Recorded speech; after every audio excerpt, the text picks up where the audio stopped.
পাক রব্বুল আলামিন বলেন, ইয়া আইয়ুহাল্লাযীনা আমানু, হে ঈমানদারগণ, কু আনফুসাকুম, তোমরা নিজেদেরকে বাঁচাও, ওয়া আহলিকুম, তোমাদের পরিবার পরিজনদেরকে বাঁচাও, নারা, জাহান্নাম থেকে বাঁচাও।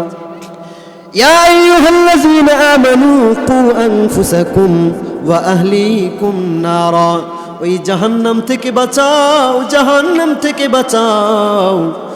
উদুহান নাস ওয়াল হিজারা, এই জাহান্নামের ইন্ধন জ্বালানি হবে মানুষ এবং পাথর।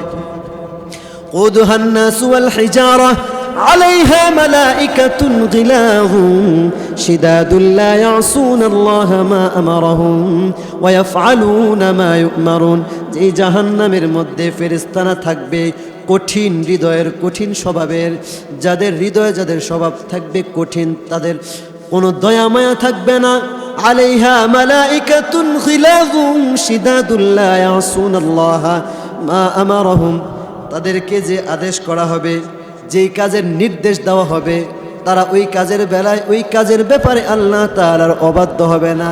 লা ইয়াসুনাল্লাহা মা আমারাহুম ওয়া ইয়াফআলুনা মা ইউমারুন, তাদেরকে যে আদেশ করা হবে তারা তাই পালন করবে। আল্লাহ পাক রব্বুল আলামিন কুরআনুল কারীমের মধ্যে জানায়া দিয়েছেন, কিন্তু আমি এই দুনিয়ার জমিনের মধ্যে এমনভাবে চলতেছি, এমনভাবে কাজ করতেছি, মনে হয় আমার মৃত্যু হবে না, মনে হয় আমার কবর হবে না, মনে হয় আমার জাহান্নাম হবে না, মনে হয় আমি এই দুনিয়াতে চিরদিন থাকব। কিন্তু আল্লাহ পাক রব্বুল আলামিন স্মরণ করাইয়া দিছেন, ইয়া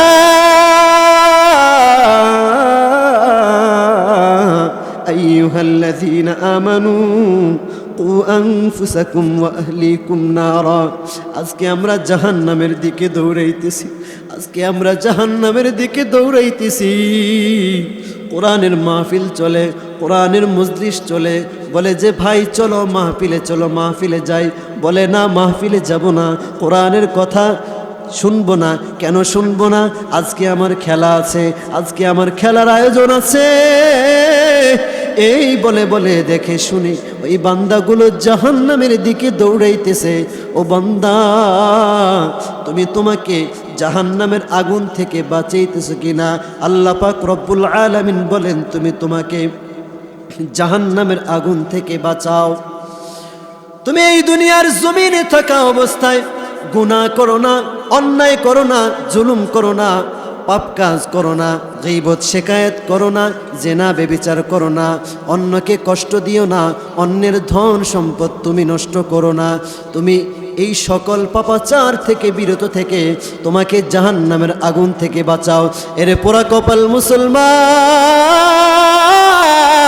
দুনিয়া অর্জন করলা, বাড়ি করলা, গাড়ি করলা, টাকা পয়সা সবই অর্জন করলা, তুমি সূরা ফাতিহা শিখলা না, তুমি সূরা ফিল শিখলা না, তুমি কুরআনুল কারীমের তেলাওয়াত শিখলা না, তুমি নামাজ শিখলা না, তুমি দ্বীন শিখলা না, তুমি ইসলাম শিখলা না, তুমি মাসআলা মাসাইল শিখলা না।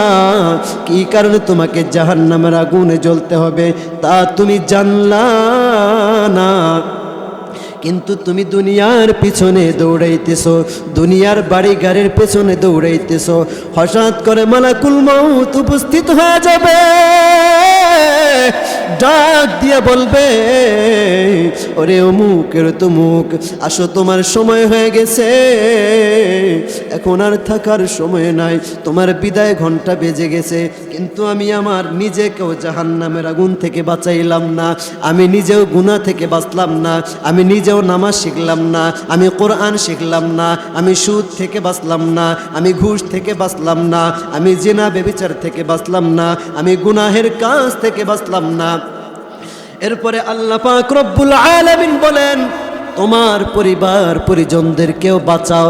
তুমি একা একা নামাজ পড়বা চলবে না, তোমার সন্তান নামাজ পড়বে না, তুমি নামাজ পড়বা, সন্তান নামাজ পড়ে না, তুমি কোরআন পড়ো, সন্তান কোরআন পড়ে না, তুমি নামাজ পড়ো, স্ত্রী নামাজ পড়ে না, তুমি নামাজ পড়ো, তোমার মেয়ে নামাজ পড়ে না, তুমি ওই যে মসজিদের কোণায় বসে বসে তাসবির দানা নিয়ে তুমি সুবহানাল্লাহ সুবহানাল্লাহ বলতে থাকো, আর তোমার মেয়ে বেপরদায় রাস্তায় চলে, তোমার স্ত্রী বেপরদায় রাস্তায় চলে, এই যে তোমার মেয়েটা বেপরদায় ঘর থেকে বাহির হয়ে গেল, এই যে ঘর থেকে বাহির হইয়া গাউসিয়া গেল, গাউসিয়া যায়া গাউসিয়া থেকে আবার বাড়িতে আসলো, যাওয়া এবং আসা, এই আসা যাওয়ার মাঝখানে তোমার মেয়েকে দেখে, তোমার স্ত্রীকে দেখে যত লোক গুনাহগার হয়েছে সকলের গুনাহ তোমার ওই মেয়ে অথবা তোমার ওই স্ত্রীর মাথায় চাপায়া দেওয়া হবে। আর যখন তুমি নেক আমল করে ওই হাসরের ময়দানে জান্নাতি হিসেবে দাঁড়াইবা, তখন ওই মুহূর্তে তোমার এই মায়া, তোমার এই সন্তান, তোমার এই স্ত্রী, তোমার এই কন্যা রব্বে কারিমের দরবারে, রব্বে কারিমের আদালতে মামলা দায়ের করে দিবে, বলবে আল্লাহ আমার বাবা নামাজ আদায় করেছে, আমাকে নামাজের কথা বলে নাই, আমি বেপরদায় চলেছি আমাকে পর্দায় রাখে নাই, আমি বেপরদায় চলেছি আমাকে পর্দায় রাখে নাই। আল্লাহ আমার বাবা জান্নাতি হবে না, না আমার বাবার তো দায়িত্ব ছিল আমাদের উপরে, দায়িত্ব পালন করে নাই, মামলা দায়ের করে দিবে। তখন ওই মুহূর্তে এই মামলার আসামি হইয়া আমার নিজেকেও জাহান্নামে যেতে হবে। ইয়া আইয়ুহাল্লাযীনা আমানু কু আনফুসাকুম ওয়া আহলিকুম নারা, আল্লাহ পাক রব্বুল আলামিন বলে দিয়েছেন কুরআনুল কারীমের মধ্যে। কিন্তু আমি এই দুনিয়া অর্জন করলাম, আমি সন্তানকে স্কুলে পড়াইতেছি, আমি সন্তানকে ডাক্তার বানাইতে চাই, আমি সন্তানকে ইঞ্জিনিয়ার বানাইতে চাই, আমি সন্তানকে বড় শিক্ষিত বানাইতে চাই, কিন্তু সন্তানকে আমি দিনদার বানানোর ফিকির করি না, আমি সন্তানকে কোরআন শিক্ষার জন্য ফিকির করি না, আমি আমার মেয়েকে জাহান্নামের পথ থেকে বাঁচানোর ফিকির করি না, আমি দুনিয়ার পিছনে দৌড়াই আর সন্তানের মনোরঞ্জন করার জন্য সম্পদ উপার্জন করি, স্ত্রীর মনোরঞ্জন করার জন্য, সন্তানের মনোরঞ্জন করার জন্য। আর এই সন্তান যার মনোরঞ্জন আমি করতে চেয়েছি, এই স্ত্রী যার মনোরঞ্জন আমি করতে চেয়েছি, এই সন্তান স্ত্রী আমার বিরুদ্ধে মামলা দায়ের করে দিবে। তার কারণ হলো কুল্লুকুম রাইন ওয়া কুল্লুকুম মাসউলুন আন রাইয়াতিহি। রাসূল হাদিসের মধ্যে বলেছেন তোমাদের প্রত্যেকেই দায়িত্বশীল, তোমাদের প্রত্যেকের উপরে দায়িত্ব রয়েছে, তোমার উপরে তোমার সন্তানের দায়িত্ব রয়েছে, তোমার উপরে তোমার স্ত্রীর দায়িত্ব রয়েছে, তোমার উপরে তোমার মেয়ের দায়িত্ব রয়েছে।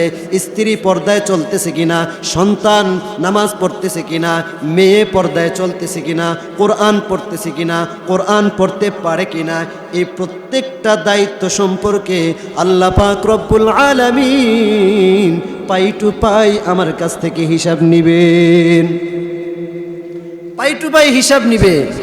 কিন্তু আমরা তো আমাদের ওই সন্তানকে ছেড়ে দিয়েছি। এই যে মোবাইল দিয়ে দিলাম, সন্তানের হাতে মোবাইল দিয়ে দিছি, স্ত্রীর হাতে মোবাইল দিয়ে দিছি, এই স্ত্রীর হাতে অ্যান্ড্রয়েড সেট আমি দিয়ে দিলাম না যে আমি মহারণের টাকা দিয়া বিয়ে করে আমার স্ত্রীকে আমি 10 বেড়ার কাছে বিক্রি করে দিলাম, ঠিক কিনা? এই অ্যান্ড্রয়েড সেট আমি ক্রয় করে আমার স্ত্রীকে দিলাম না, কিনা দিলাম না যে আমি বিয়ে করলাম মহারণের টাকা দিয়া, আর ওই স্ত্রী আমি আরো 10 জনকে দিয়ে দিলাম। এরপরে বলি হুজুর স্ত্রী কথা শোনে না, স্ত্রী আমাকে ভালোবাসে না, ভালো কেমনে বাসবো? ভালোবাসার ফ্যাক্টরি তো তুমি তাকে দিয়ে দিছো, ভালোবাসার ফ্যাক্টরি আমি দিয়ে দিছি। এরপরে আমি আমার সন্তানকে অ্যান্ড্রয়েড সেট দিয়ে দিছি। এই যে লক্ষ্য করে শোনেন, আমি আমার সন্তানকে যে অ্যান্ড্রয়েড সেট দিলাম, আমি আমার সন্তানটাকে জবে করে দিয়েছি, আমি আমার সন্তানটাকে জবে করে দিয়েছি, পঙ্গু করে দিয়েছি। বলে কিভাবে?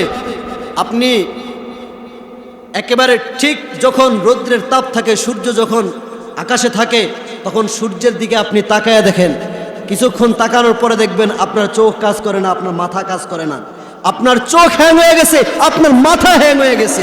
আপনার সন্তান যখন এই সেটটা নিয়ে গেমস খেলে, গেমস খেলতে খেলতে এই সেটের পাওয়ারটা যখন আপনার সন্তানের চোখের মধ্যে ফোকাস বাড়ে, আর এটার ভিতরে যে ভাইরাস আছে, এই ভাইরাস যখন আপনার সন্তানের ব্রেনের ভিতরে, মগজের ভিতরে যখন প্রভাব বিস্তার করে, এরপরে এই সেট রাখার পরে ওই সন্তানটা এরকম হ্যাং হয়ে থাকে, কোনো কাজ করে না। এরপরে বলি কি হুজুর, সন্তান রে এত চেষ্টা করি, কোনো কাজই হয় না, পড়তে চায় না, কোনো কিছুই ভালো লাগে না, এরকম মনে গেছে হুজুর ছেলেটা কেমন জানি করতে আছে, মেয়েটা কেমন জানি করতে আছে। বললাম যে কেমন করে, এই যে আবল তাবল করে। আমি কি হাতে কি কোনো জাদুমন্ত্র আসেনি? জাদুমন্ত্র কি? আমি বলছি যে বড় এই যে মোবাইল আছে, আছে তো। আমি কি ওইটার ভিতরেই তো ঝামেলা? আসল ভূত, আসল শয়তান তো ওইটার ভিতরে। ওই শয়তান বসে বসে রিমোটের মতো কাজ করতেছে, আর আমার সন্তানের মাথাটা হ্যাং হয়ে গেছে। এই জন্য বলছি, আমার সন্তানের হাতে, আপনি আপনার সন্তানকে এই মোবাইল হাতে দেওয়ার পূর্বে আপনি নিজেই মোবাইলটা এরকমভাবে 5 থেকে 10 মিনিট এরকম চালায় মোবাইলটা রাখেন। এরপরে দেখবেন যে আপনার চোখ কাজ করে না, আপনার মেধা হ্যাং হয়ে গেছে। এটা এমন একটা জিনিস, বলে হুজুর এটা আপনারা কেন চালান? আপনারা না চালায় পারি, কিন্তু চালাইতে হয় কেন?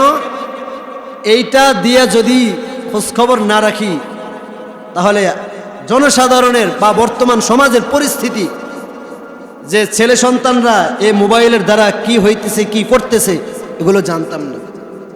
আর যখন জানতাম না তখন বলতেও পারতাম না।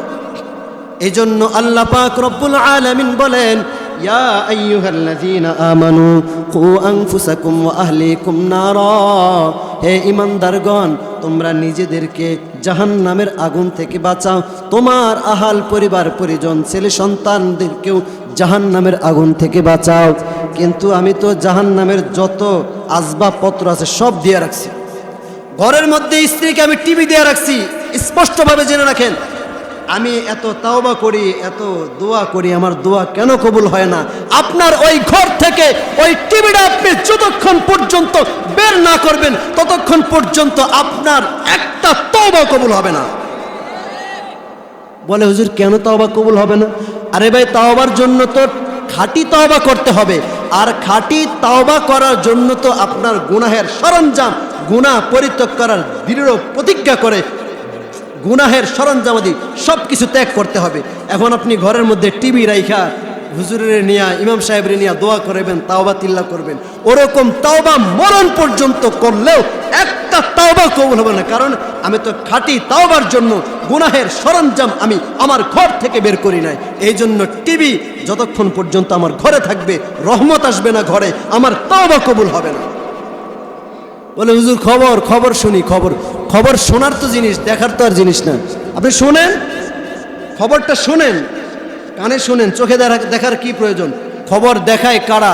বেগানা নারীরা যে খবর বলতেছে, আর আমি চোখে তাকায়া দেখতেছি, আমার চোখের জেনা হইতেছে। আমি চোখে তাকায়া দেখতেছি, আমার চোখের জিনা হইতেছে, চোখের গুনাহ হইতেছে। আর এই যে গুনাহ করলাম, গুনাহ হইতেছে, আর তাওবা করলাম, একদিকে আমার গুনাহের সরঞ্জাম গুনাহও চলতেছে, অন্যদিকে তাওবা। এই জন্য এই তাওবাও কবুল হবে না। আর এই টিভি ঘরে দিয়া আমি আমার সন্তানকে, আমি আমার মেয়েকে, আমি আমার স্ত্রীকে জাহান্নামের দিকে আমি ঠেলে দিচ্ছি, জাহান্নামের দিকে ঠেলে দিচ্ছি। অন্তত পক্ষে আজীব বিষয়, মুসলমানের প্রতিটি ঘরে ঘরে কোরআনের তালিম, প্রতিটি ঘরে ঘরে কোরআন থাকবে, কোরআনের তেলাওয়াত থাকবে, কিন্তু প্রত্যেকটা ঘরে ঘরে কোরআন শরীফ খুঁজে না পাওয়া গেলেও অন্তত পক্ষে এই টিভিটা খুঁজে পাওয়া যায়। এই টিভি অন্তত পক্ষে খুঁজে পাওয়া যায়, কারণ এই টিভি সিডির মাধ্যমে আমাদেরকে হ্যাং করে নিয়ে গেছে ইহুদি খ্রিস্টানরা, যার কারণে মুসলমানরা সংখ্যায় কম থাকা সত্ত্বেও অল্প সংখ্যক মুসলমানদেরকে গোটা বিশ্ব ভয় পাইছে। অল্প সংখ্যক মুসলমানের হুঙ্কারে গোটা বিশ্ব থরথর করে কাঁপছে। আর এখন গোটা বিশ্বে প্রায় 200 কোটি মুসলমান গণায় ধরে না। কারণ কি জানেন? আমরা কিন্তু নাম্বারের বাহিরে মুসলমান, আর নাম্বারের বাহিরে আমরাও কোনো জিনিসটা কি করি না, নাম্বারের বাহিরে কোনো জিনিসটা আমরাও কি করি না, গণায় ধরি না। বলে আমরা নাম্বারের বাহিরে কিভাবে? রাসূল কারীম সাল্লাল্লাহু আলাইহি ওয়াসাল্লাম বলেছেন, মান রাআ মিনকুম মুনকারান ফালইয়ুগাইয়িরহু বিয়াদিহি ফাইন লাম ইস্তাতি' ফাবিলিসানিহি ওয়া ইন লাম ইস্তাতি' ফাবিকলবিহি ওয়া যালিকা আযআফুল ঈমান। রাসূল বলেছেন, মান রাআ মিনকুম মুনকারান ফালইয়ুগাইয়িরহু বিয়াদিহি, তোমাদের যে কেউ সমাজের মধ্যে অন্যায় কাজ হতে দেখলে সে যেন তার হাত দ্বারা ফিরিয়ে দেয়। প্রথম স্টেজ ফালইয়ুগাইয়িরহু বিয়াদিহি, হাত দ্বারা ফিরিয়ে দেয়। হাত দ্বারা ফিরানোর পরিবর্তন করার সামর্থ্য নাই, ফালইয়ুগাইয়িরহু বিয়াদিহি ফাইন লাম ইস্তাতি' ফাবিলিসানিহি, সে যেন তার জবান দ্বারা ফিরিয়ে দেয়, প্রতিবাদ করে। তৃতীয় নম্বরে নাই, দ্বিতীয় নম্বরেও নেই। এরপরে তৃতীয় নম্বরে আসেন যে সে যদি মুখেও বলতে না পারে, প্রতিবাদ করতে না পারে, অন্তরে ঘৃণা করে।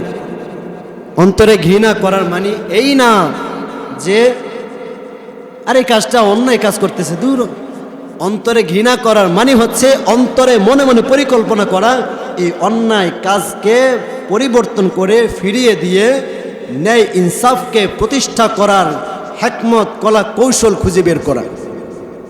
এবার আসেন, এই যে সমাজের মধ্যে গান বাদ্য চলে, আমাদের কষ্ট হয়, আমরা কষ্ট পাই, আরও কত গুনাহের মজলিস পরিবেশ চলে, আমরা কয়জনে হাত দ্বারা পরিবর্তন করি? এক নম্বরেও নেই। কয়জনে জবানে প্রতিবাদ করি? দুই নম্বরেও নেই। কয়জনে মনে মনে পরিকল্পনা করেছি এই অন্যায় কাজকে, গুনার কাজকে ফিরে দেওয়ার জন্য? তিন নম্বরেও নেই। গোটা বিশ্বের মুসলমান এক নম্বরেও নেই, দুই নম্বরে নেই, তিন নম্বরেও নেই। তাহলে এই 200 কোটি মুসলমান যখন নাম্বারের বাহিরে, ইহুদি খ্রিস্টানরা 200 কোটি মুসলমানকে কিভাবে গণায় ধরবে? কিভাবে গণায় ধরবে? এজন্য আমরা তো গণার বাহিরে, আমাদেরকে এই টিভি স্যাটেলাইটের মাধ্যমে আমাদেরকে নিয়েছে, আমাদেরকে ফিরে আসতে হবে। ইয়া আইয়ুহাল্লাযীনা আমানু কু আনফুসাকুম ওয়া আহলিকুম নারা। আমাদের সন্তানদেরকে আমরা কোরআন শিখাই, নামাজ শিখাই, মাদ্রাসায় শিক্ষিত করি। এই যে দেখেন, কিছুক্ষণ পূর্ব আমরা দেখছি যে মাদ্রাসার ছাত্ররা কত সুন্দর করে জানাজার নামাজ, বিভিন্ন প্রদর্শনী দেখিয়েছে। এরপরে ইংরেজি লেখা পড়া, আরবি লেখা পড়া দেখিয়েছে মাদ্রাসার ছাত্ররা। এই যে লেখা পড়ার সাথে সাথে আমল শিখতেছে, আদর্শ শিখতেছে। এই মাদ্রাসার ছাত্র, এরা আগামী দিনের সূর্য সৈনিক, এরা আগামী দিনের জাতির কর্ণধার, জাতির ভবিষ্যৎ। ঠিক কিনা? কারণ হলো এই মাদ্রাসাগুলো হলো স্বাধীনতার সংগ্রামের দুর্ভেদ্য এক দুর্গ। আর এই মাদ্রাসা থেকে এক একজন সূর্য সৈনিক তৈরি হয় জাতি, সমাজ, দেশকে রক্ষা করার জন্য, রাষ্ট্রকে রক্ষা করার জন্য বহিরাগত হানাদার বাহিনী থেকে। ঠিক কিনা? বলে কিভাবে? এই ভারতের ইতিহাসে আজকে আমাদের ডিসেম্বর মাস চলতেছে, এই ডিসেম্বর মাস হচ্ছে মহান বিজয় দিবস। এই মহান বিজয় দিবসে আমরা বাংলাদেশের স্বাধীনতা অর্জন করেছি, মহান বিজয় দিবস। কিন্তু এই বিজয়ের অর্জনের পিছনে কাদের রক্ত রয়েছে, কাদের শ্রম রয়েছে, কাদের বিসর্জন রয়েছে, কাদের প্রাণ রয়েছে, সেই দিকে আমরা তাকাই না। বরং আমরা যাদের পরিশ্রম, যাদের রক্ত, যাদের ইতিহাস রয়েছে, তাদেরকে আমরা ইতিহাসের পাতা থেকে বাদ দিয়ে দিতে চাই। কিন্তু মুসলমান ভালো করে জেনে রাখো, বাংলাদেশের স্বাধীনতার ইতিহাস ওলামায়ে কেরামদের রক্ত, ওলামায়ে কেরামের লাশ বিসর্জন ছাড়া স্বাধীনতার ইতিহাস রচনা হতে পারে না। কারণ এই ভারতবর্ষে মুসলমানরা প্রায় 1000 বছর শাসন করেছে। 711 কি 12 খ্রিস্টাব্দ থেকে এই ভারতে মুসলমানরা শাসন করেছে। 10টি মুসলমান বংশীয় লোক এই ভারতবর্ষ শাসন করেছে। উমাইয়া, আব্বাস, গজনী, ঘুর, দাস, খিলজি, তুগলক, সৈয়দ, লোদি, মুঘল সর্বশেষ শাসন করেছে মুঘল সম্রাটরা। এই মুঘল সম্রাটদের মধ্যে শাসক ছিলেন বাবর, হুমায়ুন, আকবর, জাহাঙ্গীর, শাহজাহান, আওরঙ্গজেব, আলমগীর, বাহাদুর শাহ, জাহাঙ্গীর শাহ, ফররুখসিয়ার, মোহাম্মদ শাহ, আহমদ শাহ, তৃতীয় আলমগীর, দ্বিতীয় শাহ আলম এই ভারতবর্ষে শেষ মুঘল সম্রাটরা শাসন করেছে, ঠিক কিনা? যখন মুঘল সম্রাটরা শাসনে ছিলেন, এই মুঘল সম্রাটদের শাসনামলে ইংরেজরা 1601 খ্রিস্টাব্দে এই ভারতবর্ষে আগমন করে ব্যবসার বাহানা ধরে 200 টিমের একটি সদস্য ভারতবর্ষে আগমন করেছিল। এরপরে ভারতের মুসলমানদের, ভারতের মানুষের স্বাধীনতাকে, ভারতের রাষ্ট্র ক্ষমতাকে তারা নিজেদের দখলে নিয়ে নিয়েছিল। এই ভারতের মানুষের জান মাল নিয়ে তারা ছিনিমিনি খেলেছিল। যখন তারা এই ভারতের স্বাধীনতা, ভারত মহাদেশের মানুষের স্বাধীনতা নিয়ে ছিনিমিনি খেলছিল, জুলুম নির্যাতন নিপীড়নের স্টিম রোলার চলতেছিল, তখন এই স্বাধীনতার পিছনে ওলামা একরামদের, আলেমদের ভূমিকা ছিল। মুজাদ্দিদে আল-ফিসানি রহমতুল্লাহ আলাই, মুজাদ্দিদে আল-ফিসানি, ও মুসলমান ভালো করে জেনে রাখো, মুজাদ্দিদি নামগুলো জেনে রাখো, কারণ আমরা জানি না স্বাধীনতার ইতিহাস। আমরা ওই স্বাধীনতার মূল পাতাকে ছুড়ে দিয়ে আমরা অন্যদেরকে নিয়ে নাচানাচি করি। যদি মূলকে আমরা ছুড়ে দিয়ে অন্যদেরকে নিয়ে নাচানাচি করি, তাহলে ইতিহাস বিকৃত হয়ে যাবে, আমাদের সমাজ থেকে প্রকৃত ইতিহাস দাফন হয়ে যাবে। মুজাদ্দিদ আল-ফিসানি রহমতুল্লাহ আলাইহি হাতে গড়া মণিমুক্তা শাহ ওয়ালিউল্লাহ মুহাদ্দিসে দেহলভী রহমতুল্লাহ আলাইহি, শাহ ওয়ালিউল্লাহ মুহাদ্দিসে দেহলভী রহমতুল্লাহ আলাইহি সুযোগ্য সাহেবজাদা শাহ আব্দুল আজিজ মুহাদ্দিসে দেহলভী রহমতুল্লাহ আলাইহি সেই ব্রিটিশদের বিরুদ্ধে ফতোয়া জারি করে দিলেন, স্বাধীনতার সংগ্রামের ঘোষণা দিয়ে দিলেন। এই ঘোষণার পরে ভারতবর্ষে স্বাধীনতার সংগ্রামের দাবানল তৈরি হয়ে গেল। ধাপে ধাপে ধাপে ধাপে চলতে চলতে এক পর্যায়ে অনেক বড় লম্বা ইতিহাস, যে স্বাধীনতা কিভাবে এসেছে, স্বাধীনতা অর্জন কিভাবে হয়েছে। হাফেজ কোরআন, আলেম দ্বীন, মুফতি, মুহাদ্দিস, এরকম 1 নয় 2 নয় 100 নয় 200 নয় 1000 নয় 2000 নয় 14,000 ওলামা একরামকে ইংরেজ ব্রিটিশ শাসকরা, ব্রিটিশ শাসনামলে সেই ব্রিটিশ বাহিনী ওলামা একরামদেরকে 14,000 ওলামা একরামদেরকে লাশ বানিয়ে গাছের ডালে ডালে ঝুলিয়েছে, লক্ষ লক্ষ কোরআনের কপিকে জ্বালিয়ে দিয়েছে। ওলামা একরামদেরকে এইরকম বড় ড্যাগ তৈরি করে ড্যাগের ভিতরে ফুটন্ত তেল একজন করে ছেড়ে দিচ্ছে, বলতেছে, মৌলানা সাহেব এই স্বাধীনতা সংগ্রাম থেকে ফিরে আসো, এই যে তোমার বন্ধু দেখো কাবাব হয়ে যাচ্ছে, তোমাকেও দেওয়া হবে। বলছেন না, এই স্বাধীনতার সংগ্রাম থেকে এক চুলো পিছু হটবো না। এইভাবে ওলামা একরামদের জান মাল, ওলামা একরামদের লাশ, ওলামা একরামদের জানের বিনিময়, প্রাণের বিনিময়, ত্যাগের বিনিময় স্বাধীনতা অর্জন হয়েছে ভারত থেকে স্বাধীনতা অর্জন করেছে পাকিস্তান থেকে স্বাধীনতা অর্জন করেছে বাংলাদেশ। শাহ আব্দুল আজিজ মুহাদ্দিসে দেহলভী রহমতুল্লাহ আলাইহি এই স্বাধীনতার মূল ভিত্তি স্থাপন। একরামদের উপরে জুলুম নির্যাতন করা হয়, ওলামা একরামদের উপরে স্টিম রোলার চালানো হয়। আজকে ওলামা একরাম এই জানের বিনিময়ে দেখেন, এই দেশ, জাতি, সমাজ আমার জন্য এক স্বার্থহীন সৈনিক, স্বার্থহীন সমাজ সেবক। এই যে কিছুক্ষণ আগে মাদ্রাসার ছাত্রগুলোদেরকে দিয়ে প্রদর্শনী দেখানো হয়েছে, এই ছাত্রগুলো আগামী দিনের সূর্য সেনা, সূর্য সৈনিক, স্বার্থহীন সমাজ সেবক বলে কিভাবে আজকে দেখেন এই ওলামা একরামগণ রক্তের বিনিময়, জানের বিনিময়, প্রাণের বিনিময় স্বাধীনতা অর্জন করে স্বাধীনতার বিজয় ছিনিয়ে এনে দিয়েছেন, স্বাধীনতা অর্জন করে দিয়েছেন। আর ওলামা একরামগণ দেখেন আজকে রাষ্ট্র নিয়ে কামড়াকামড়ির মধ্যে নাই, ওলামা একরামগণ স্বাধীনতা অর্জন করে দিয়েছে।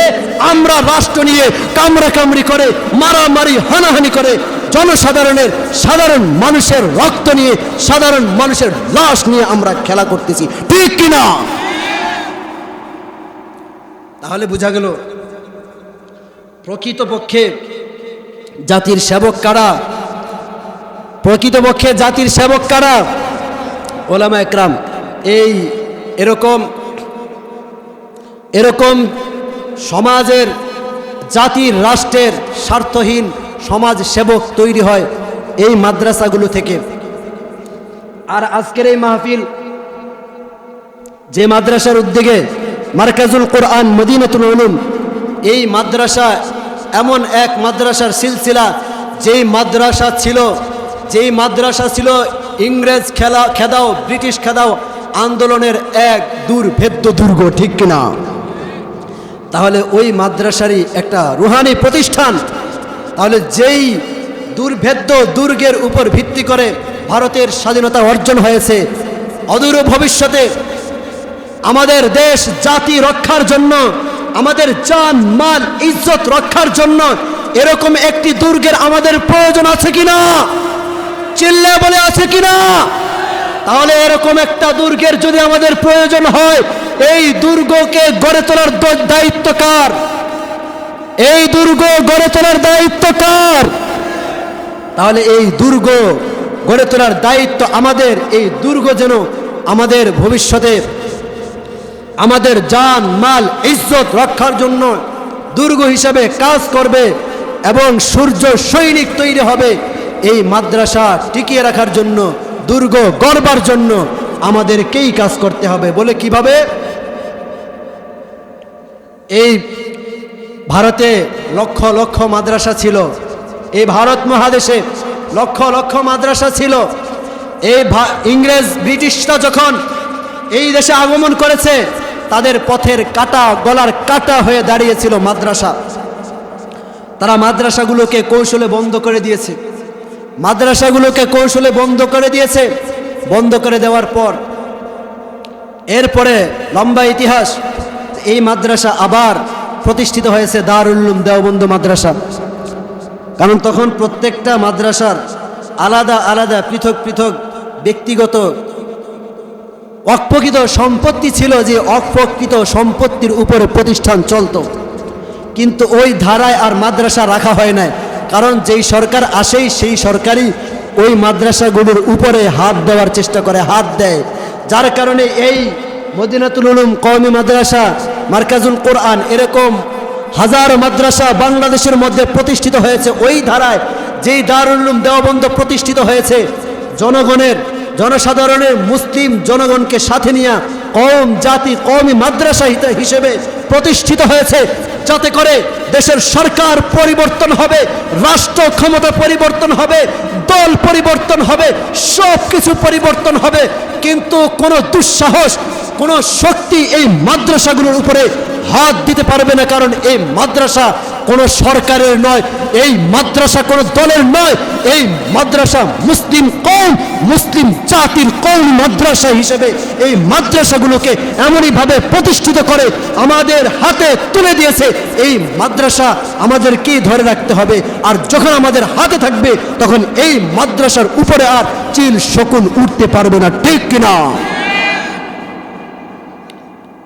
তাহলে আমাদের যে মাদ্রাসা, আমরা তো জানলাম যে আমাদের জান মাল ইজ্জত স্বাধীনতা রক্ষার জন্য, আরে একজন আর দুইজন নয়, হাফেজ কোরআন, আলেম দ্বীন, মুফতি, মুহাদ্দিস, বড় বড় আলেমরা অকাতরে জীবন দিয়েছে শুধু মুসলিম সাধারণের জান মাল ইজ্জত রক্ষা করার জন্য। তাহলে এরকম সৈনিক আমাদের এখনো প্রয়োজন আছে, এরকম দুর্গ আমাদের এখনো প্রয়োজন আছে। আমাদের যে মাদ্রাসার উদ্যোগে আজকে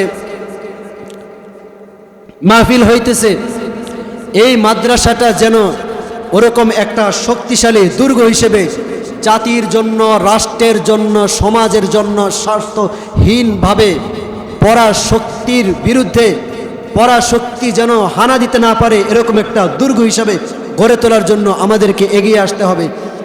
আলহামদুলিল্লাহ, মাদ্রাসায় দেখলাম অনেক ছাত্র আছে, মাদ্রাসায় নতুন অনেক ছাত্র আছে। এই যে অনেকে উঠতেছে, কালেকশন কিন্তু আমি করবো না, কালেকশনের দায়িত্ব আমার না, আমরা কথা আলোচনা শুনি। যে এই মাদ্রাসায় অনেক ছাত্র আছে, এই মাদ্রাসার ছাত্র, আমরা ছাত্র দিয়ে সহযোগিতা করতে পারি, অর্থ দিয়ে সহযোগিতা করতে পারি। এই মাদ্রাসাটা একটা ভাড়া জায়গার উপরে আছে। আমরা যদি সবাই সম্মিলিতভাবে এই দুর্গকে প্রতিষ্ঠিত করার জন্য মাদ্রাসাটা যেন একটা স্থায়ী জায়গার ভিতরে, মাদ্রাসাটা যেন একটা স্থায়ীভাবে প্রতিষ্ঠিত হয়, এই ফিকির আমাদেরকে করতে হবে, ঠিক কিনা? তখন আমাদের আল্লাহ তাআলা যে বলেছেন, ইয়া আইয়ুহাল্লাযীনা আমানু কু আনফুসাকুম ওয়া আহলিকুম নারা, হে ইমানদারগণ, তোমরা তোমাদের নিজেদেরকে জাহান্নাম থেকে বাঁচাও, তোমাদের সন্তানদেরকে জাহান্নামের আগুন থেকে বাঁচাও। আমার সন্তানকে আমি মদিনাতুল উলুম মারকাজুল কোরআন মদিনাতুল উলুম মাদ্রাসায় ভর্তি করে দিলাম। ভর্তি করে দেওয়ার পর আমার সন্তান রাত্রে 3টা বাজে 4টা বাজে কোরআনুল কারীমের তেলাওয়াত করবে।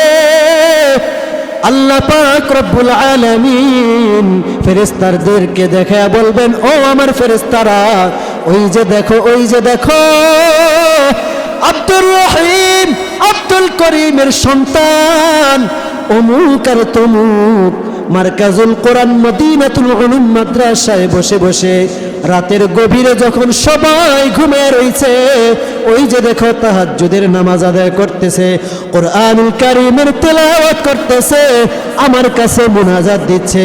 আল্লাহ পাক রব্বুল আলামিন দেখা দেখা বলবেন, আর ওই বাবা মা যখন দুনিয়া থেকে বিদায় নিয়া ওই অন্ধকার কবরে চলে যাবে, তখন এইভাবে সন্তান দোয়া করবে, আর এই সন্তানের দোয়া ওই বাবা আমার কবরে যাইতে থাকবে। ও আমার মা বোনেরা, সন্তানের জন্য কি করেছো? দুনিয়া নিয়ে ব্যস্ত, টাকা কামানোর জন্য ব্যস্ত, অফিসে চলে যাও, কর্মে চলে যাও, সন্তানকে রাস্তায় ছেড়ে দিয়ে সন্তানের হাতে মোবাইল দিয়ে কিন্তু বলো যে হুজুর সন্তানকে হাফেজ বানাইতে চাই, সন্তানকে আলেম বানাইতে চাই, সন্তানকে দিনদার মুত্তাকি বানাইতে চাই, কিন্তু আমি তো পারতেছি না। ও আমার মা বোনেরা, তোমাদেরকে বলবো, ওই সন্তানকে হাফেজ বানানোর জন্য কতটুকু চেষ্টা করেছো? একটা সন্তানকে হাফেজ আলেম বানানোর জন্য বাবা মায়ের চোখের পানির প্রয়োজন আছে, বাবা মায়ের চোখের পানির প্রয়োজন আছে, বাবা মায়ের মেহনত পরিশ্রমের প্রয়োজন আছে। এত সোজা সহজেই যদি সব হয়ে যাইতো তাহলে পরিশ্রমের কোনো প্রয়োজন ছিল না। আজকে এই যে আমি এই জায়গায় বসছি, এমনিতেই বসি নাই, এমনিতেই বসি নাই। হেফজখানায় যখন পড়ি, হেফজখানায় তেলাওয়াত করতাম, কোরআনুল কারীমের তেলাওয়াত করতাম, ফজরের নামাজের আগে সবক শুনাইতাম, সবক শোনানোর পর ফজরের নামাজের পরে দেখতাম সালাম ফিরার সাথে সাথে দেখতাম মা নাস্তা নিয়ে দাঁড়ায় রয়েছে, মা নাস্তা নিয়ে, মা এইগুলো কিভাবে করলা, এত তাড়াতাড়ি কিভাবে করলা? কিন্তু আমার মা অন্তরের মধ্যে এই জ্বালা, আমার সন্তান আলেমে দ্বীন হবে, কোরআনুল কারীমের হাফেজ হবে, এই জ্বালা আর এই যন্ত্রণা নিয়ে মার ওই চেষ্টা ছিল। মাকে দেখতেছি কান্না করতেছে, মুনাজাত দিয়ে কান্না করতেছে, নামাজ পড়তেছে, আড়াল থেকে দাঁড়ায় দেখতেছি মা কান্না করে। কি বলে? দেখিছে মা দোয়া করতেছে, আল্লাহ আমার সন্তানটাকে তুমি হাফেজ কোরআন বানাও, আলেমে দ্বীন বানাও। দেখলাম যে মায়ের চেষ্টাও আছে, মায়ের দোয়াও আছে। মায়ের আমার জ্বর হয়, আমার মরার পরিস্থিতি কায়েম হয়ে যায়, এমন অবস্থার শিকার হয়ে যায়, মনে হয় মারা যাব। এই পরিস্থিতিটাকে তুমি ওই স্বপ্নের সাথে মিলায়া নাও। ওই স্বপ্নের পরে, ঘুম ভাঙার পরে তুমি যে গুনার কাজ ছেড়ে দিয়ে তুমি পরকালের জন্য, মৃত্যুর জন্য তৈয়ার হয়ে যাইবা, ঠিক তেমনি ভাবে এই মুহূর্তে তুমি চিন্তা ভাবনা করে এখন হিসাব মিলায়া নাও। আজকের থেকে আমি নাচ দেখব না, গান দেখব না, আমি গুনার কাজ করব না, আমি আর বেপরদায় চলব না। ও মা গো, তুমি জানো না তুমি তো একা জাহান্নামে যাইতেছো না, তুমি বেপরদায় চলার কারণে একা জাহান্নামে যাইতেছো না। তোমাকে দেখার কারণে আজকে তুমি ঘর থেকে বাহির হইয়া তুমি গার্মেন্টসে গেলা, ঘর থেকে বাহির হইয়া গাউসিয়া গেলা, ঘর থেকে বাহির হইয়া ঢাকায় গেলা, তুমি পায়ে নুপুর লাগাইলা, তুমি ঠোঁটে লিপস্টিক লাগাইলা, তুমি সাজে সজ্জিত হইয়া বেগানা পুরুষের সামনে দিয়া তুমি বেপরদায় চললা, আর ওই পুরুষ দেখা দেখা যত গুনার ভাগীদার হইল ওই সব গুনাহ তোমার মাথায় চাপায়া দেওয়া হবে, আর ওই গুনার কারণে তুমিও জাহান্নামে যাইলা, আর তোমার সাথে সাথে 100,000 পুরুষকেও তুমি জাহান্নামে নিয়ে যাইলা। এই জন্য মাগো, এখনো সময় আছে, খাঁটি তাওবা করো, টিভি বাদ দাও। কারণ জানি বর্তমানে স্বামীরা স্ত্রীর কথায় চলে। স্ত্রী যদি বলে যে টিভি বাইর করে দেন, স্বামীরা বাইর করে দিবে। অধিকাংশ স্বামীরাই এখন স্ত্রীর কথায় চলে। আরে ভাই, এত ভয় পান কেন? নিজের অর্থ সম্পদ উপার্জিত টাকা পয়সা স্ত্রীর পিছনে ব্যয় করে স্ত্রীর কথায় কেন চলবেন? স্ত্রী আপনার কথায় চলবে, অর্থাৎ আপনি নামাজের ভিতরে আপনি তাকে নামাজ শিখাইবেন, নামাজের আদেশ দিবেন, কোরআন শিক্ষার আদেশ দিবেন, দ্বীনের পথে চলার আদেশ দিবেন, আপনি তাকে পর্দায় চলার আদেশ দিবেন, কোরআন সুন্নাহ অনুযায়ী চলার আদেশ দিবেন। সে মানলো তো মানলো, না মানলে আল গাট্টি ফিল কান্দো, চলো বাপের বাড়ি। ঠিক কিনা? কিন্তু আমরা দুর্বল। আরে কারণ আছে তো, কি জন্য কারণ আছে জানেন? আমরা বিয়ের পরে মহারণা দেওয়ার পরিবর্তে স্ত্রীর কাছ থেকে মহারণা নিয়ে স্ত্রীকে বানাইছি স্বামী, আর আমি হয়েছি স্ত্রীর বউ। ঠিক কিনা? স্ত্রীর কথা কিভাবে চলবে? স্ত্রীর তো স্বামী বানাই দিয়েছেন স্ত্রীর কাছ থেকে মহারণা নিয়ে। আপনার কথা কেন শুনবে আর স্ত্রী কেন আপনাকে ভয় পাবে? ও আমার মা ও বোনেরা, পর্দার আড়ালের বোনেরা, মাগো, আজকে বলে যাই, এই ময়দানের মধ্যে, এই মাহফিলের মঞ্চের মধ্যে আজকে মাহফিল হইতেছে, আগামীকালকে হবে না, আবার আগামী 1 বছরের ভিতরে হবে না। যদি আল্লাহ তাআলা সব কিছু ঠিক রাখেন, তৌফিক হয়, আগামীতে হবে ইনশাআল্লাহ। কিন্তু আজকে বলে যাই, মা, টিভি বাদ দাও, গুনাহের কাজ বাদ দাও, তোমার যে ছোট ছোট সন্তানগুলো আছে মাদ্রাসায় ভর্তি করায়া দাও। মাদ্রাসায় ভর্তি করায়া দিয়া সন্তানের জন্য সকালবেলা নাস্তা বানায় নিয়ে যাও, সন্তানের জন্য দোয়া করো, নামাজ পড়ো, দোয়া করো। আমি তো আমার মার জন্য যখনই মনে পড়ে কলিজা এমনভাবে ফেটে যায়, এই জন্য যে আজকে মায়ের এই শ্রম, মা আমাকে উৎসাহ দিয়েছেন, মা আমাকে অনুপ্রেরণা দিয়েছেন, মা আমাকে কোলে বসিয়ে বসিয়ে কোরআনের তালিম দিয়েছেন, মাদ্রাসায় দিয়ে, নাস্তা দিয়ে, আড়াল থেকে অনুপ্রেরণা দিয়ে, দোয়া করে আজকে মার পরিশ্রম, বাবার পরিশ্রম, চোখের পানি আল্লাহ তাআলা কবুল করে এই জায়গায় এনেছেন। এখন মা কোরআনুল কারীমের তেলাওয়াত শোনেন আর কান্না করেন। কান্না কেন করেন? যে যে চেষ্টা পরিশ্রম করেছি, চেষ্টা পরিশ্রম সফল। এরকম আপনি প্রত্যেকটা বাবা, প্রত্যেকটা মাও হতে পারেন। আপনি আপনার সন্তানের জন্য মাদ্রাসায় নিয়তকে খালেস করেন যে আমার সন্তান মাদ্রাসায় পড়বে, আদর্শ সমাজ সেবক হবে, জাতির কর্ণধার হবে, নিরপেক্ষভাবে, স্বার্থহীনভাবে সমাজের খেদমত করবে। আমি আমার সন্তানকে মাদ্রাসায় দিলাম।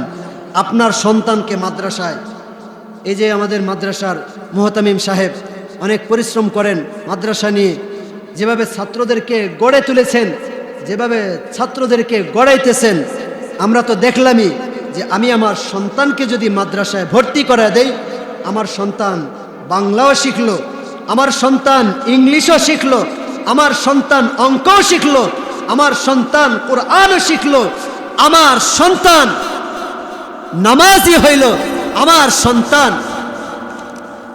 সন্তান দিনদার হইল, আমার সন্তান আমার পরকালের নাজাতের জরিয়া হিসেবে, ওসিলা হিসেবেও আল্লাহর দরবারে কবুল হয়ে গেল।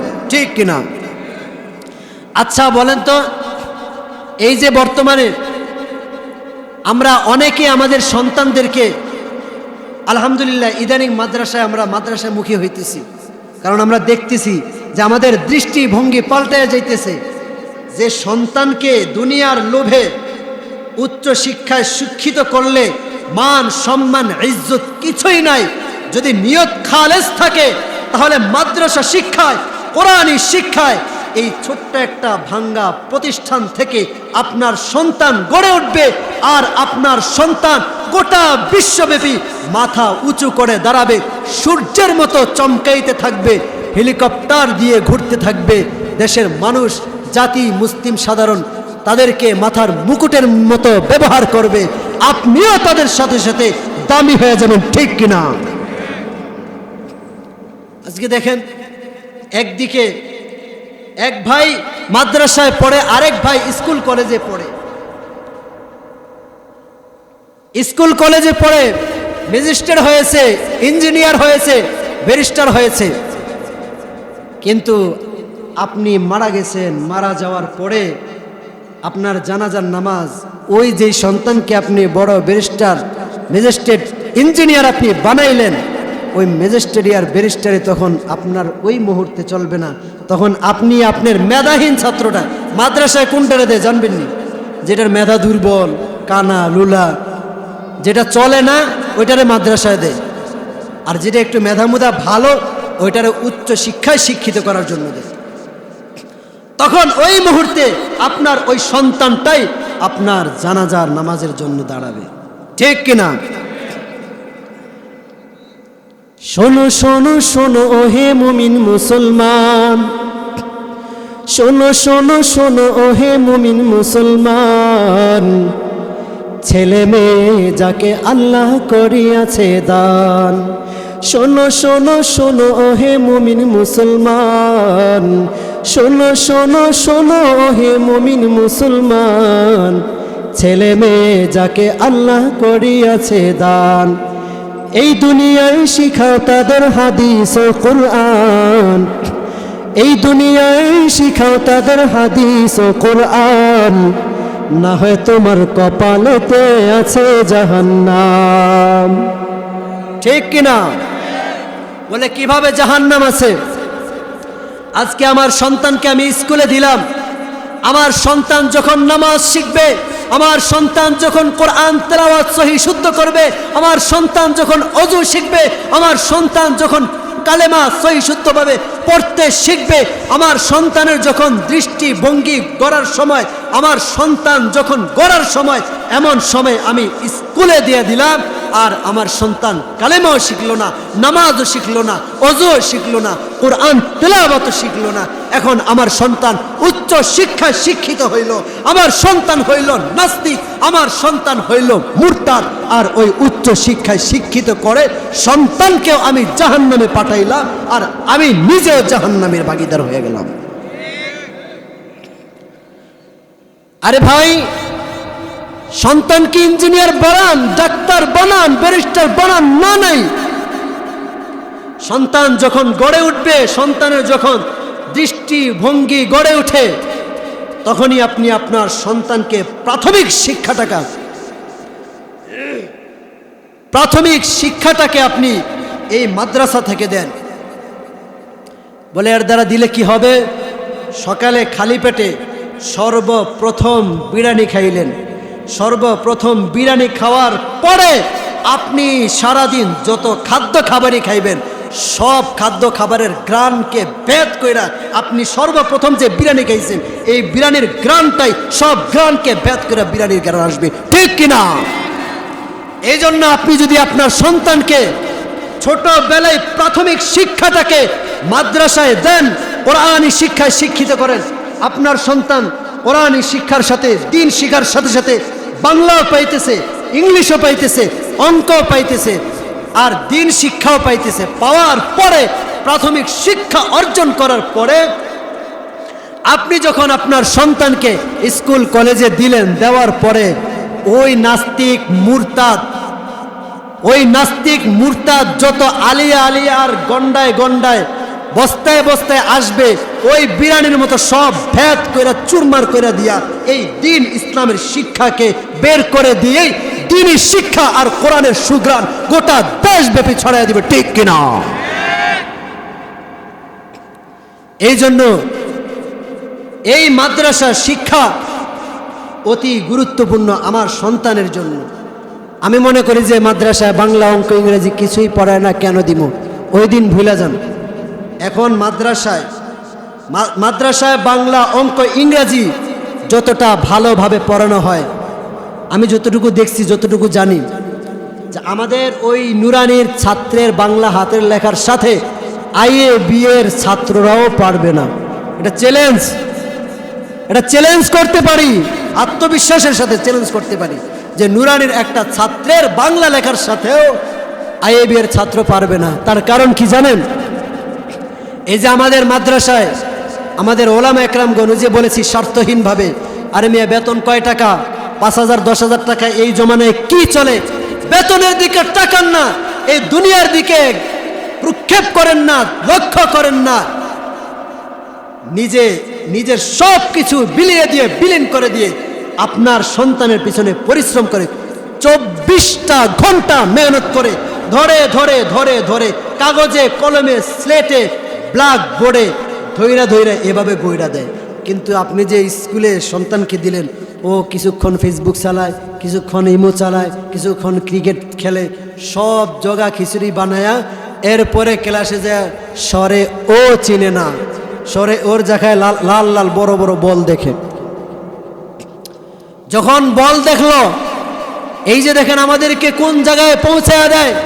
আজকে এই মুহূর্তে বাংলাদেশের বিভিন্ন আনাচে কানাচে কুরআনুল কারীমের জলসা মজলিস হয়, ওয়াজ মাহফিল হয়, কিন্তু কতজন আছে এই মজলিসে ওই যারা ফুটবল আর ক্রিকেট বল নিয়া বাইরি কইরা ওই পরিবেশে বড় হয়েছে, যা দেখেন এখন তারা ফুটবল খেলা দেখার জন্য টিভির দিকে হা করে তাকায় রয়েছে, আর মশা মাছি যা আছে সব মুখ দিয়ে যাইতেছে, মশা মাছি যা আছে সব মুখ দিয়ে যাইতেছে।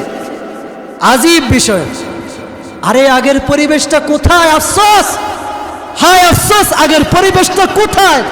আগে ফজরের নামাজের পরে যখন ঘর থেকে রাস্তায় বের হতাম ফজরের নামাজ পড়ার জন্য, তখন মুরব্বীদের জিকিরের আওয়াজ শুনতাম। যখন ফজরের নামাজের পর বের হতাম, তখন কামলা, শ্রমিক, কর্মী, কৃষক যখন কাজের জন্য বের হতেন, তখন জিকির করতে করতে বের হতেন। আর এখন ফজরের নামাজের পরে বের হলে দেখা যায় কি খবর, দিছি তো সবুজ হলুদ জার্সিওয়ালারে দিছি ডুবাইয়া। আরে যে 1 2 3 যে চিনে না, সে অন্তত পক্ষে গোল কি এরকম এটাও চিনে, এতটুকু চিনে যে এত বড় একটা বল, ওইটার ভিতরে ঢুকলেই গোল। যায় আর আলোচনা করে যে আমার বস দেখাইয়া দিছে, বিশ্বটা কাঁপাইয়া দিছে। আফসোস হয় যে একজন কৃষক, যার হাতে চাষা খেতে, যার হাতের দ্বারা, যার পরিশ্রমের দ্বারা কৃষি উৎপাদন হবে, ধান রোপণ, বীজ বপন হবে জিকিরের মাধ্যমে, আর ওই বরকতি হাতে, ওই বরকতি কৃষকের কৃষি কাজে ওই বরকতি রিজিক উৎপাদিত হবে, আর ওই খাদ্যখানা আমাদের পেটে যাবে। আর এই খাদ্যখানা আমাদের পেটে যায়া আমাদের ঈমান আমল তাজা হবে। কিন্তু আমরা আজকে কোন পথে হাঁটছি? সুদ ঘুষ এমন ভাবে দিচ্ছি পেটের ভিতরে, সুদ ঘুষ হারাম হালালের কোনো তমিজ নাই। স্পষ্ট ভাষায়, পরিষ্কার ভাষায় জেনে রাখেন, এই হারাম শরীর জান্নাতে প্রবেশ করবে না। আর এই হারাম যতক্ষণ পর্যন্ত আপনার শরীরে থাকবে, আপনার 1 ওয়াক্ত নামাজও কবুল হবে না। আপনি যদি মরণ পর্যন্ত নামাজ পড়েন, মৃত্যু পর্যন্ত আপনি নামাজ পড়েন, 1 ওয়াক্ত নামাজও কবুল হবে না যতক্ষণ পর্যন্ত হারাম থাকবে। বলে হুজুর সুদ ঘুষ একটু বুঝাইয়া বলেন। সুদ ঘুষ আমরা যারা খাই তারা ভালোভাবেই বুঝি, একদম ক্লিয়ারভাবে বুঝি, বরং আমরা একটু কম বুঝি। কি জন্য সুদ খাইও না, ওই সুদ নিয়ে ঘাটাঘাটি করিও না। কারণ বলে কেন বলছি যে তারা হিকমতের সাথে, কলা কৌশলে এমনভাবে চলে, কারণ যার যেটা কাজ সে ওইটাকে হিকমতের সাথে ঘুরিয়ে নিতে চায়, নিজেরটাকে বৈধ রাখতে চায়, বৈধ বানাইতে চায়। তো তাহলে এই যে আমি আমার সন্তানকে মোবাইল দিয়ে রাখলাম, কি হইল? আমার সন্তান কি হবে? আগামী দিনে কি হবে? পড়ালেখা তো হলো না, মাদ্রাসায় পড়লো না, স্কুলেও পড়লো না, সন্তানকে আমি শেষ করে দিলাম। এই সন্তান কি হবে? এই সন্তান কর্মজীবনে হবে, এই সন্তানই কর্মজীবনে সন্ত্রাস হবে, এই সন্তান কর্মজীবনে চাঁদাবাজ হবে। এই সন্তান যখন আমি আমার গায়ের ঘামের টাকা, পরিশ্রমের টাকা দিয়ে আমি জায়গা কিনে আমি যখন বাড়ি করতে যাব, তখন আমার ঘরের সামনে, আমার বাড়ির সামনে দাঁড়ায় বলবে, পাইপের লাইন দিবা তো কিছু দিয়ে নাও, ঘর করবা তো কিছু দিয়ে দাও, কিছু মাল পানি কিছু দিয়ে নাও। এই সন্ত্রাস, এই চাঁদাবাজ এই সন্তানগুলোই বলবে, ঠিক কিনা? বলে কেন বলবে? পোলাপান আছে যারা মোবাইল পেলে তারা গেমস ছাড়া আর কিছু বোঝে না। আমরা সন্তানকে নষ্ট করতেছি। পোলাপান আছে যারা মোবাইল পেলে তারা গেম ছাড়া আর কিছু বোঝে না। বাবা বলে সারাদিন সেটটাতে চার্জ দেই, তবু কেন চার্জ তাতে থাকে না? সারাদিন চার্জ দেই, সেটে চার্জ কেন থাকে না? দাদা কিবা নানা কেউ বাড়ি এলে নাতি পোতা আবদার করে বসে, ও নানা সেটটা এদিকে দাও, গেমস খেলা শিখে নাও, এর চেয়ে মজা আর পাবে না। যদি বলে দেব না, রাগ করে বলে নাতি স্কুলে আমি আর যাব না। আম্মুর বকনি, আব্বুর পিটনি, অভিমান মার ছাড়া কমে না। এভাবে হাজারো ছেলে বেড়ায় হেসে খেলে, ঠিক মতো লেখাপড়া করে না। কর্মজীবনে এসে রাস্তা আধার দেখে করবে কি মাথায় তা ধরে না। ওরাই তো অবশেষে নামে সন্ত্রাসী ভেসে, এছাড়া আর উপায় থাকে না। এর জন্য তো আমি দায়ী, আরো দিবেন, কারণ আমি তো আমাদের সম্পদ, আমাদের সন্তান, আমি তাদেরকে এই রাস্তায় ঢেলে দিচ্ছি, আরো বেশি দিবেন। আর যারা নিচ্ছেন তারা মনে করবেন না যে হুজুর আমাদের পক্ষে মনে একটু বলতেছে, আরো বেশি করে নেব। এটাও জানি না রাখেন যে একজনের মাল, একজনের সম্পদ, একজনের টাকা অন্যায়ভাবে গ্রহণ করবেন তো, নিবেন তো, পাই টু পাই আপনি পরকালে তাকে এর হিসাব দিতে হবে। এরপরে হবে যে ওই যেই ব্যক্তির সম্পদ নষ্ট করেছে, ওই ব্যক্তিদের যত গুনাহ আছে সব গুনাহ তাদের মাথায়, তাদের ঘাড়ে চাপায়া দিবে, দিয়া বলবে এবার যাও। এজন্য বলছি যে খুশি হইলাম যে হুজুরেতে বলছে ভালো করে নিতাম, আমগো বাবা মাই তো আমাদেরকে এরকম বানাইছে না, ওই সুযোগ নাই। আপনি এখন জানতেছেন, যাই না শুনে করবেন, বিপদ আরো বেশি আছে। তাহলে আল্লাহ পাক রব্বুল আলামিন আমাদেরকে এই দুনিয়ার জমিনে প্রেরণ করেছেন, এই দুনিয়া থেকে আমরা বিদায় নিয়ে চলে যাব। বিদায় নিয়ে চলে যাওয়ার পর আমার সাথে আমার গাড়িও দিয়া দিবে না, বাড়িও দিয়া দিবে না, আমার টাকা পয়সা ধন সম্পদ কিছুই দিয়া দিবে না। আমি যে স্ত্রীর জন্য রেখে গেলাম, স্ত্রীও আমাকে ভুলে যাবে, আমার সন্তান আমাকে ভুলে যাবে, আত্মীয় স্বজন সবাই ভুলে যাবে। কিন্তু আমি কোনো নেক আমলও করলাম না।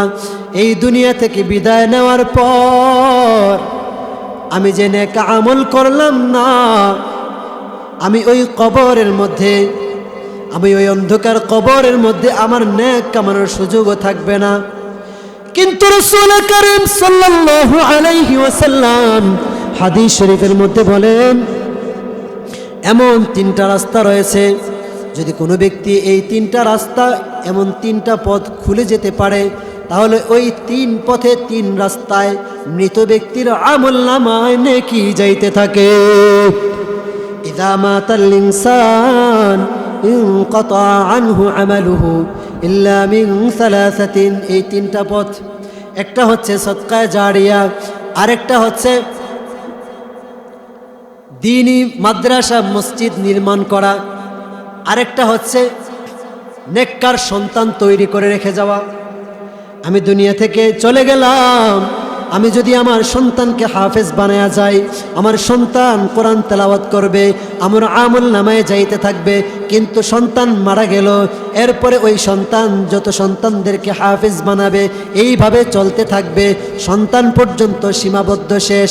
কিন্তু যদি আমি একটা মাদ্রাসা বানায়া দিতে পারি, একটা মাদ্রাসা তৈরি করে দিতে পারি, ওই মাদ্রাসার মধ্যে যত হাফেজ কোরআন তেলাওয়াত করবে, যত হাফেজ কোরআন তৈরি হবে, যত আলেমে দ্বীন তৈরি হবে, এইভাবে কিয়ামত পর্যন্ত যতদিন পর্যন্ত এই মাদ্রাসার তালিম চালু থাকবে, হাফেজদের সিলসিলা চালু থাকবে, আলেমদের সিলসিলা চালু থাকবে, এই নেকির ভাগী, এই নেকির অংশীদার আপনার আমল নামায়ও যাইতে থাকবে। আমাদের মা, আমাদের বাবা অনেক টাকা পয়সা দুনিয়ার জমিনে রেখে গেছেন, কিন্তু আজকে আমার মা, আমার বাবা আমার দিকে তাকায় আছে। আচ্ছা বলেন তো, আমার মা, আমার বাবা এই দুনিয়াতে বাইচা থাকলে, বাইচা থাইকা যদি গুলিস্তানে অ্যাক্সিডেন্ট হইতো, 5 লাখ টাকা লাগবে এই মুহূর্তে, তখন আমি কি 5 লাখ টাকার ব্যবস্থা করতাম না? 5 লাখ টাকার ব্যবস্থা করতাম কিনা? আমার মার জন্য 5 লক্ষ টাকার ব্যবস্থা করতাম কিনা? মার চিকিৎসার জন্য, বাবার চিকিৎসার জন্য আমি করতাম ব্যবস্থা, যেভাবেই হোক ব্যবস্থা হয়ে যেত, ব্যবস্থা করতাম। এই দুনিয়ার জমিনের মধ্যে কিন্তু অনেকের মা, অনেকের বাবা ওই অন্ধকার কবরে তাকায় আছে সন্তানের দিকে, তাকায় আছে আত্মীয় স্বজনদের দিকে, বলে বাবা, বলে মা, আমি এই যে দেখো অন্ধকার কবরের মধ্যে আযাবের পরিবেশের মধ্যে বেষ্টনে আছি, আমার জন্য নেক আমল পাঠাও, সদকায়ে জারিয়া পাঠাও। তাহলে আমার মা তো, আমার বাবা তো ওই মুহূর্তে দুনিয়ার চেয়েও ভয়াবহ পরিস্থিতিতে আছে, দুনিয়ার চেয়েও ভয়াবহ পরিস্থিতিতে আছে। কারণ হাদিসের মধ্যে আছে যে ওই কবরের লোকগুলো সমুদ্রে নিমজ্জিত, সমুদ্রে নিক্ষিপ্ত লোকদের মতো সাহায্য চাইতে থাকে। যখন ওই কবরওয়ালাদের আমল নামায় পাহাড়ের মতো বড় হইয়া নেকিগুলা যাইতে থাকে, তখন এত খুশি হয়, এত আনন্দিত হয়, গোটা দুনিয়া দিয়ে দিলেও এত খুশি হইত। তাহলে ওই মার নামে, ওই বাবার নামে আমি দান করতে পারি, সদকা করতে পারি, ওই মার জন্য, বাবার জন্য আমি দিতে পারি। আমি যদি এখন দেই, এটা কিন্তু আমার সন্তানের জন্য শিক্ষা।